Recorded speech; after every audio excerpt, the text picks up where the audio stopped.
Hello, hello, hello, guys. Hello. This is your girl Evadne. I'm joining you again. This time we have better connection, and my guest is here. How are you? As you come inside, please go ahead and put your name in the chat so I know who is here and where you're joining us from. I am not seeing anyone yet. We had about 7 people on when I came on earlier, but I'm not seeing anyone as of right now. Um, so we just wait a second to see if anyone is going to be joining. So, how are you, Devan? I'm doing good, good. It's a You're little hot doing over good. here, but overall good. It is hot. It's Yep. kind of chilly on this side of. I'm okay. I'm not complaining about the heat because we just got it like a couple days ago. So, Uh, all right. Okay. So until people start joining, let's get this going. My name is Evadne, and I am the CEO of Ivmac Wellness and Ivmac Cheese, and I am the host for the Stop Self-sabotage Summit. And I'm joined today by one of our special guests who will be appearing on the summit. Her name is Devan Robinson. She is a life coach and author, and she specializes in self worth. Welcome, Devan. thank you. Thank you for having me. You're welcome. Can you just go ahead and tell us about yourself? Sure. So, I am a life coach.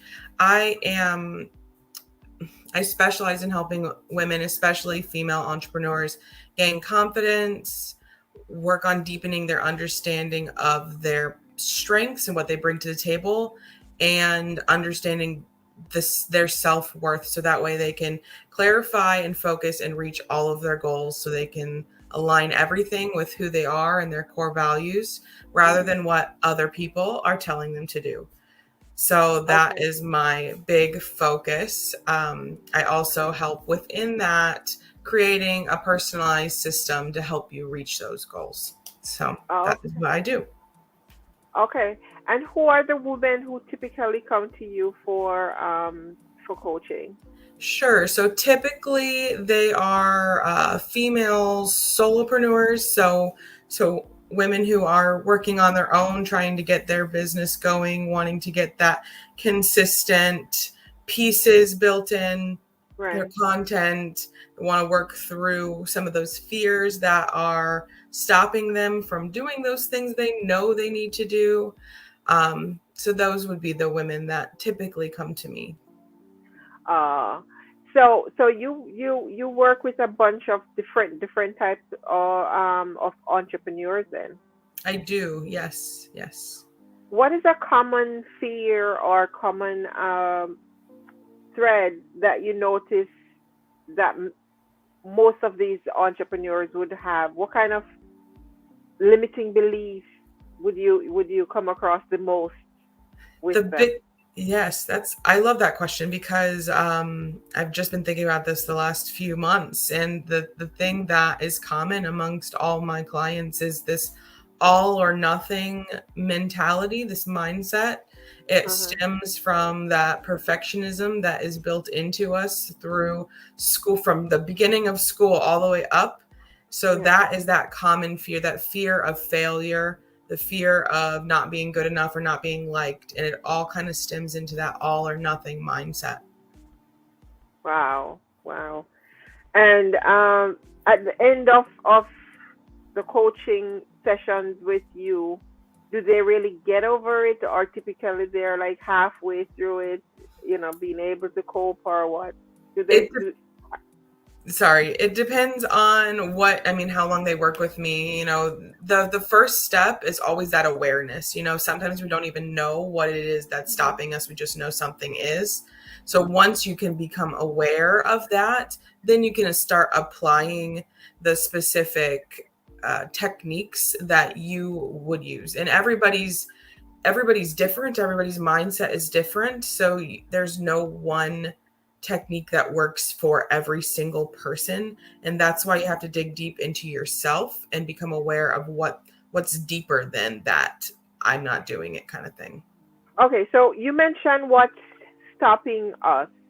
Does it really stop the person, or does it typically slow them down? Like they're progressing, but not at the rate that they should. They're not maximizing. What does that look like? So it really, like I said, again, depends. I see a lot of it stopping. Okay. There's pieces of it is pausing you. So say you're not putting as much content out there on social media. That Mhm. might be slowing you down, right? But then there's the stopping you piece in where you're not even reaching for those high goals that you want because you have that fear that you're not good enough, that fear that someone's not going to like it, that fear of failure. So you don't even try to reach for those big goals that you have in your head. Mhm. So some Mhm. it's pausing, some it's completely stopping. Okay. So that typical person would be going along, and they're not even approaching the big fish in the pond per se, because they're afraid that they're not either not adequate, their business and services are not good enough to be put out there in corporate or something like that. Is that what Correct. you're talking about? Yes. Okay. All Mhm. right. So you have a book also. Tell us about your book. Congratulations. Thank you. Thank you. Yes, I have a book. It is called What's Your Worth? And I Don't Mean Money. So it kind of all goes along with that self-worth piece. It's a little bit of a workbook, a little bit of a read. It has the steps that you need to take to understand, recognize, and own your self-worth without any validation from any outside sources. Okay. Uh, is it easy for us to live without validation from outside sources? It's Have really have you difficult. reached that point of enlightenment?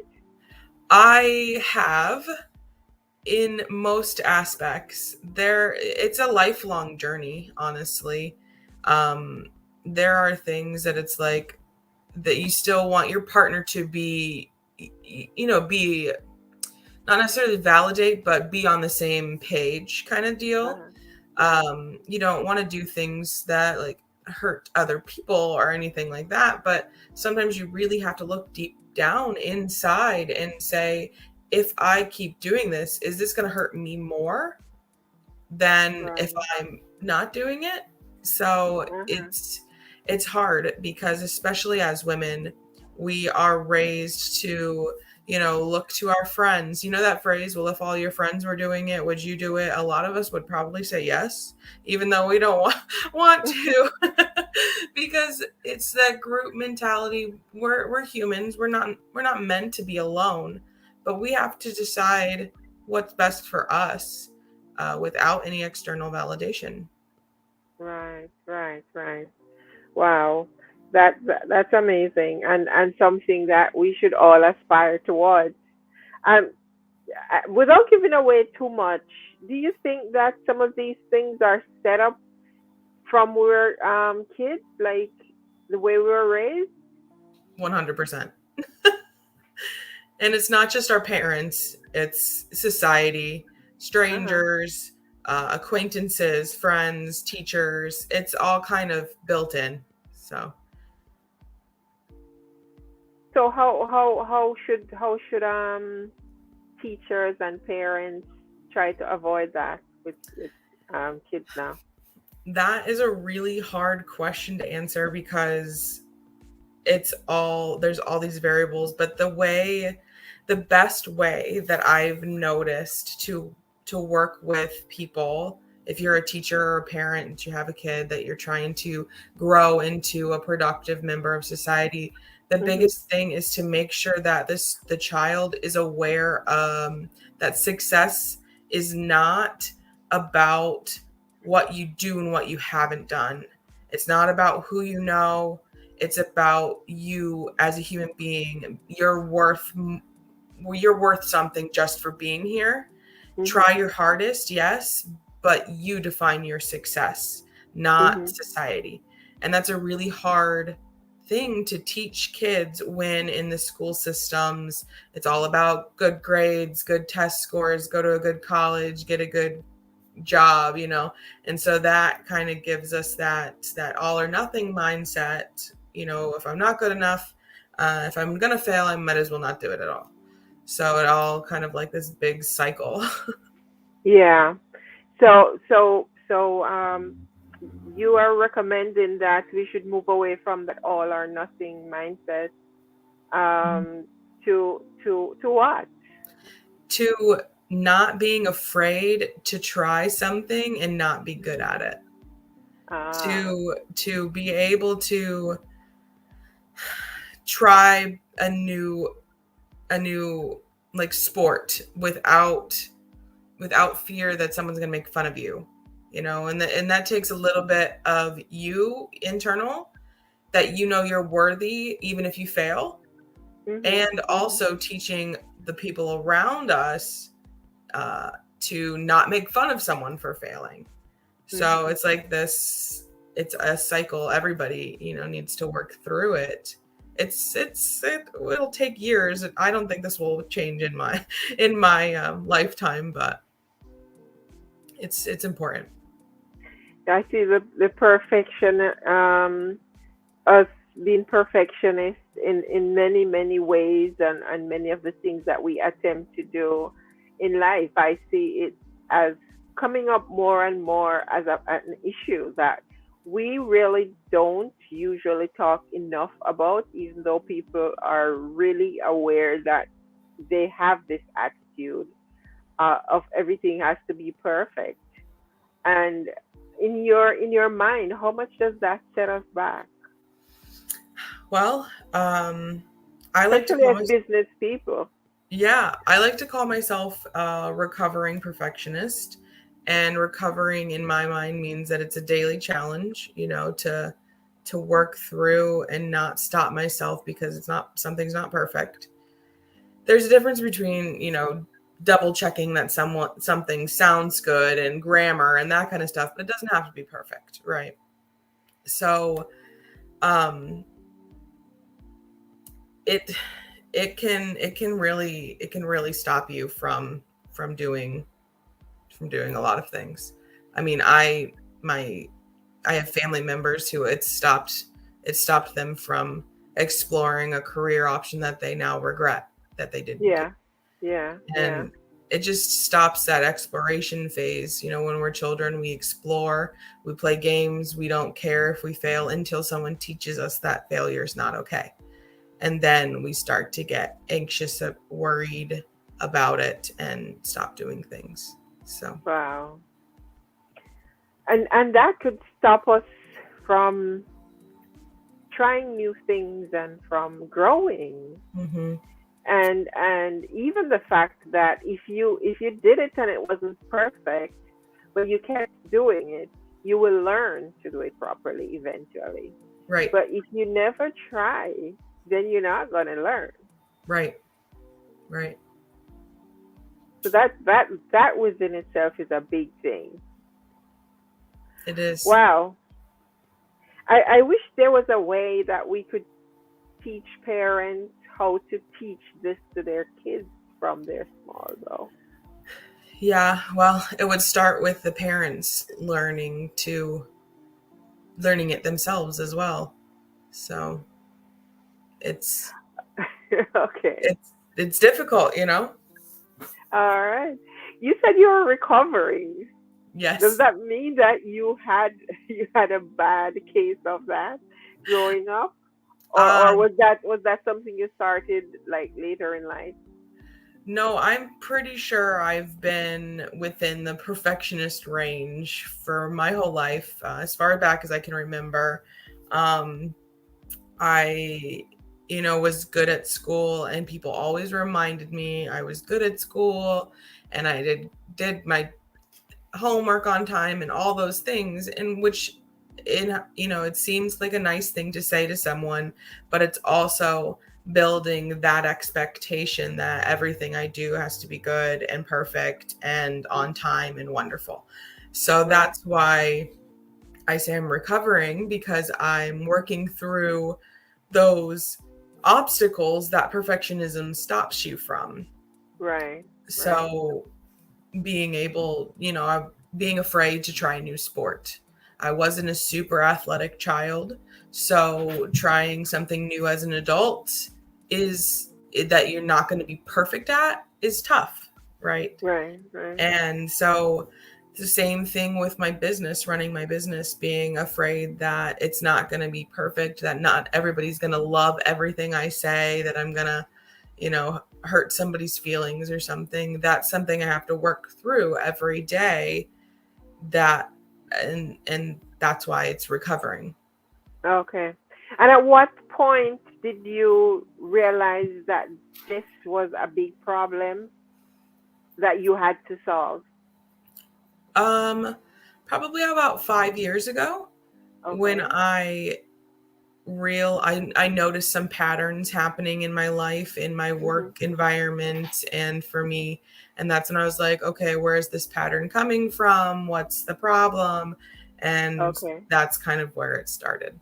So did that happen before you went into coaching, or is that what prompted you to go into coaching, into this It it particular part? was it was on my journey. So I started out kind of in personal development journey, like on my own personal development journey, getting to know myself and all those kind Yeah. of things. And that's what kind of led me to realizing that my role here, I would like to be as a guide for other women.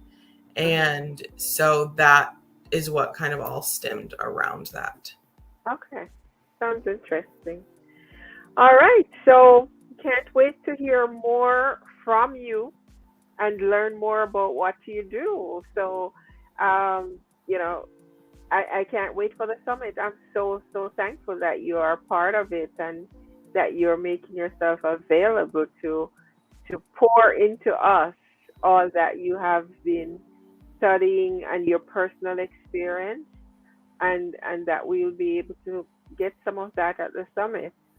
Do you have Yes. anything planned special up your sleeve that you want to tell the audience, as a reason why they must be there? Yes. So I am going to have a super special technique that I don't teach everybody, that will I will be sharing with you guys at the Mhm. summit. So that's Mhm. one reason why you want to be there. And the other reason is I'm going to have a pretty amazing offer revolving around some coaching and with me, and I think it will be worth your time. Ah, wonderful. You also host your own summit at some point during the year. Can you tell us a little bit about that? I do. I'm really excited about it. This is my second one, so I am gonna. It's gonna be 10 times as amazing as last year, and it was already amazing last year, so that's pretty hard to move past. But Mhm. I call it my Self Discovery Women Summit, and this year the theme is going to be Only One You, and we're going to be talking about all the different things that revolve around who you are, what you want, and what's stopping you. So we're going to be Mm. talking about imposter syndrome, setting clear and motivating goals, working through our limiting beliefs, working to connect with other like-minded, like-hearted women, and just all the things that revolve around personal growth and development. Ah, okay. Oh, Sounds and good. this When fall. is it going to be? I forgot to say that. It's going to be September 30th to October 2nd, and it's going to be in Syracuse, New York. Okay. All right. Sounds good. Hope we'll hear more about that, right? As we continue our association, so we'll have information to pass on at some point when that's available. Well, what would you like to leave my viewers with today? The one thing that I would love to have you guys hear me on is, when you know yourself, it's a lot easier to be yourself. So this Mm, this self-sabotage summit, these types of conversations are important to hear, and think about and become aware and get to know yourself so you can be you.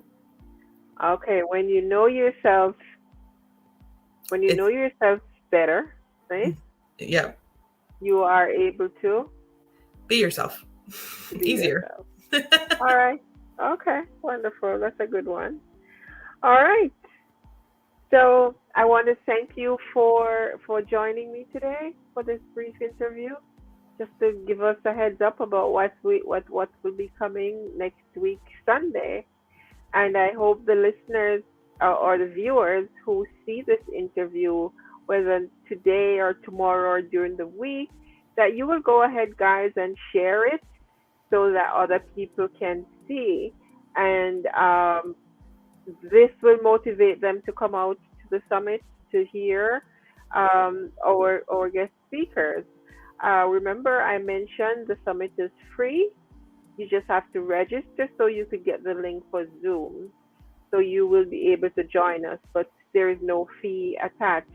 So it's a great, great opportunity to come and listen to all 15 or 16 ladies who will be presenting on the summit.